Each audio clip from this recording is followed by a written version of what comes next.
Градењето на судската пракса во заштитата на човековите права е најголем предизвик за земјава.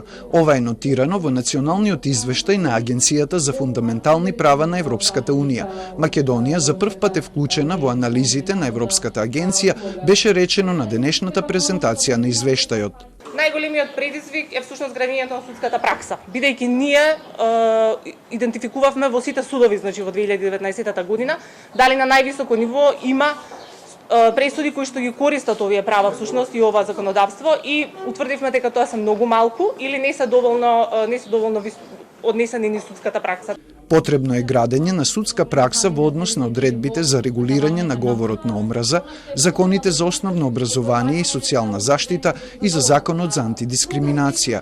Откако тој закон беше укинат од Уставниот суд, земјата се врати еден чекор назад во заштитата на човековите права.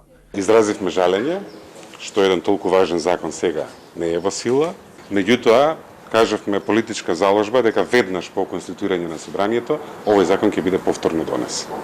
Народниот правобранител Меджити, кој од 2018 година е наш наблюдувач во Агенцијата за фундаментални права, вели дека државата има слабости во заштитата од дискриминација.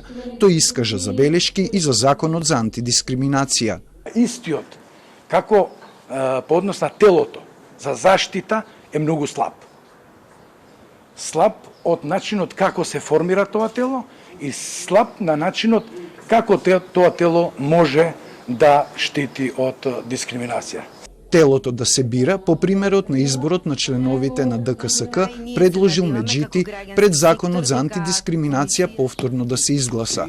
Детската сиромаштија и насилството врз жените исто така загрижуваат во делот на човековите права. Нотирано е во извештајот.